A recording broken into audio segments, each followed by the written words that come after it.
network into layers.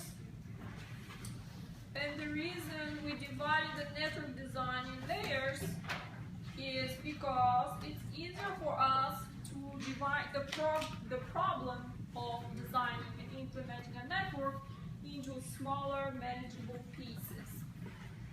And so we had our network model looked like that. And we had the first layer being the physical layer.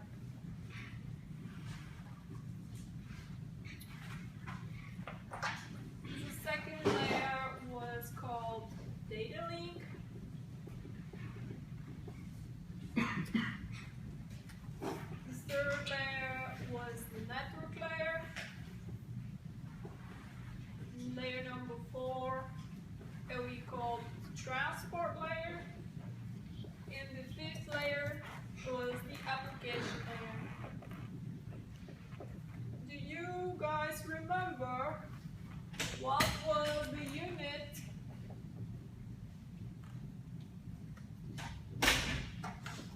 which the physical layer is using? So each one of these layers had a unit of the type of information that it sends through the network. So or the type of data unit that it deals with. Do you remember what the physical layer is transmitting through the network? It was just ones and zeros, so the unit here was bits. How about the data link layer? So the data link created frames, and network layer created what? Packets. And the transfer layer, segments. So in other words, originally the message which we're trying to send through the network comes from the application layer because that's where the user is sitting. So let's imagine or pretend the user is a human user and the message is an email that they would like to send. If that's the case, then the email application is an application, so it sits in the application layer and it sends down this message which will go through all the layers, and as it goes down, each of these layers is attaching a header to the message which contains control information intended for its recipient on the receiving side.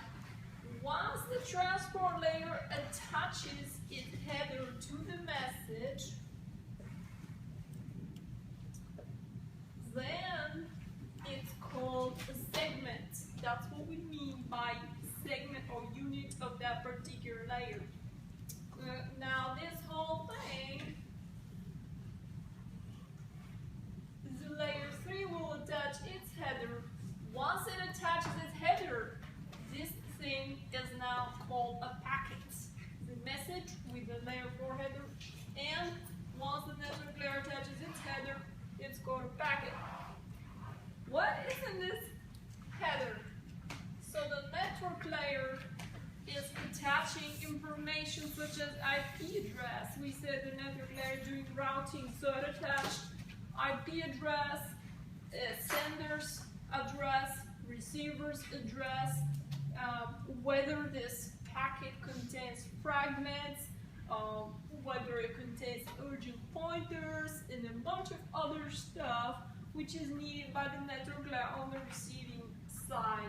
Now, we will study each one of these in details as we go into those subjects, and we will see how this headers looks like and what is in them. But I'm just trying to say what a packet means and what a frame means and what's the difference between these.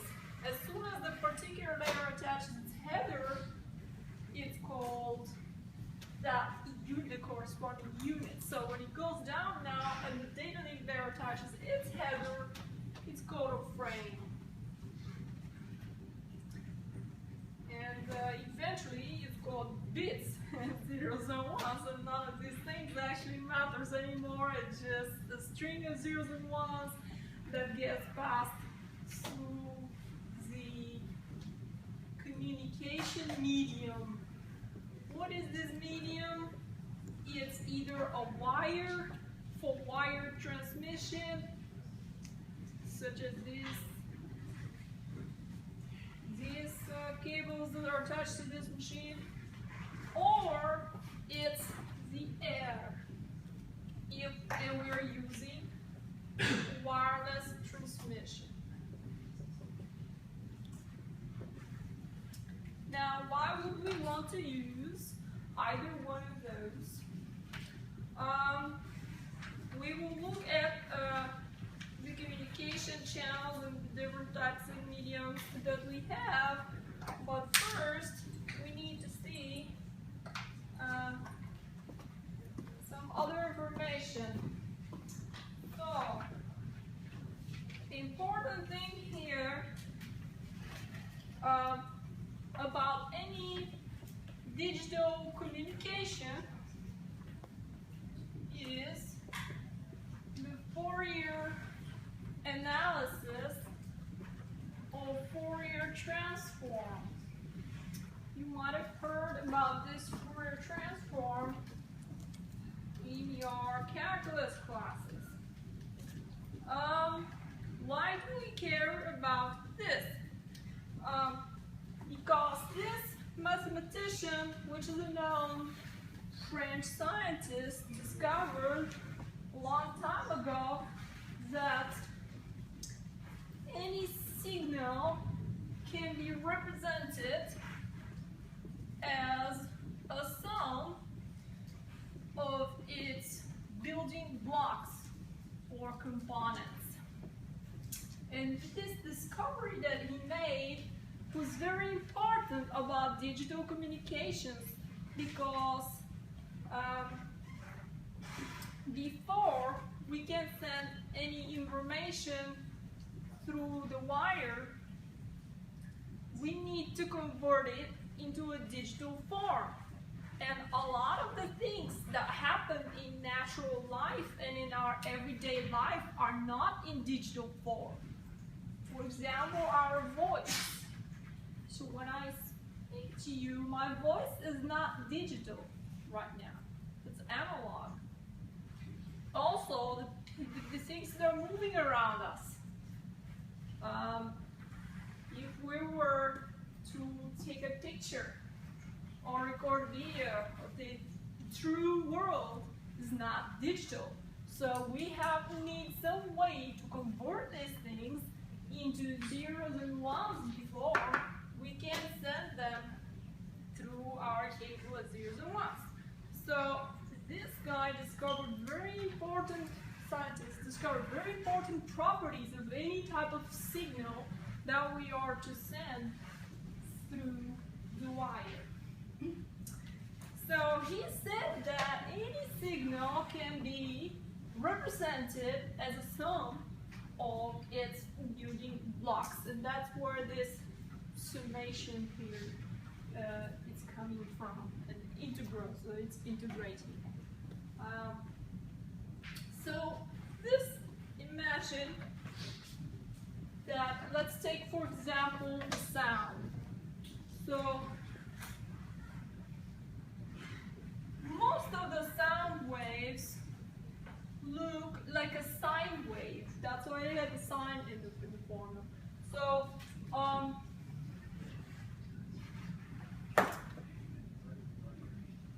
we have a way to measure these waves. For example, if this is the time and it passed 1 second, and this wave did a 1 cycle for 1 second, then we say that the frequency of this wave is to 1 hertz. And so the scientists have discovered that his name was hertz, and so we call the frequencies in units of hertz. Now, if this wave was to do the same thing twice for 1 second, so it did that, and then it did it again, then the frequency of the blue wave is 2 hertz.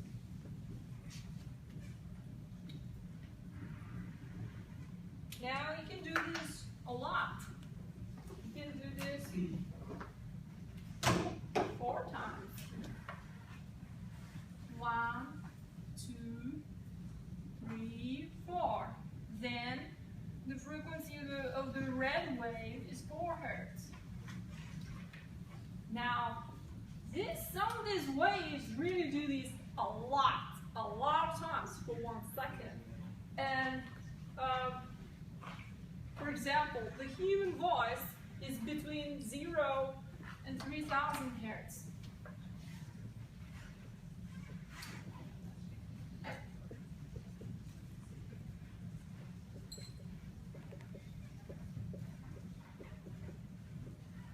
With 0 being like some deep male voice, and 3000 being a screaming child.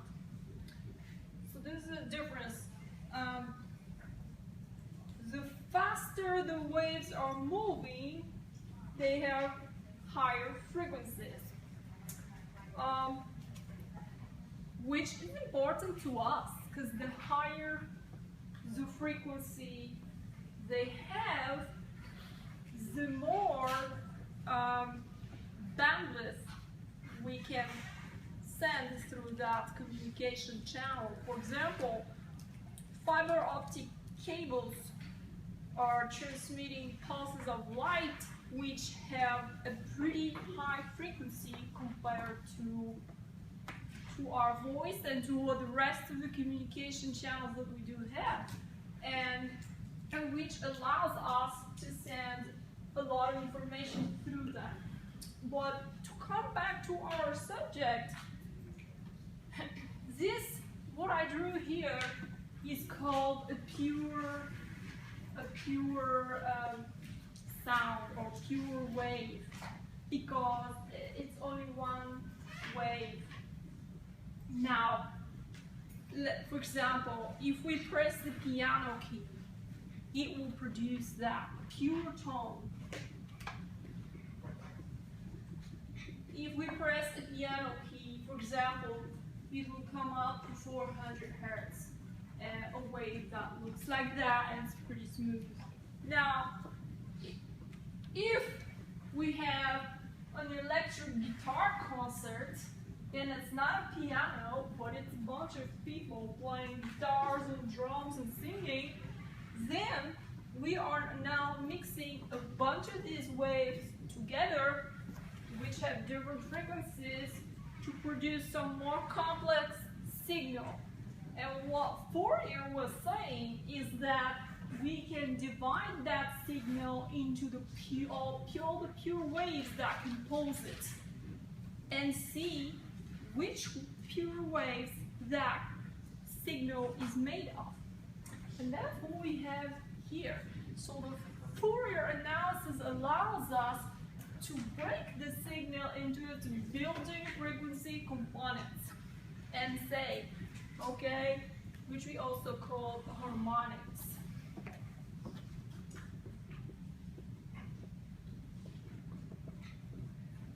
And say, okay, this signal contains frequency 1, frequency 2, 3, and it's got 15 of them, and this is exactly what they are. And when I combine these together, I can compose the original signal.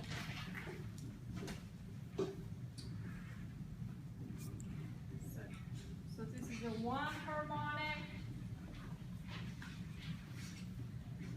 and this wave has 2 of them. As you can see, it has 2 different harmonics, And once we run Fourier analysis on it, it will show us that there are only two and exactly what they are. It means what hertz they are, what is their frequency, and so on. So like this one has 4 of them. So how do we count the frequency? 1, 2, 3. Just like based on like mixing like minimum, local minimum and maximum. Well, we have a mathematical formula that will calculate them and extract them for us. And that's what that is. And if you're interested in that, you can download MATLAB signal processing toolbox, and it will have these functions in there, and you can run sounds or even pictures and any type of signals in there and extract these frequencies. So we have a formula which was on the screen earlier that we apply to the signal, and it extracts the components for us. But this is called conversion from time domain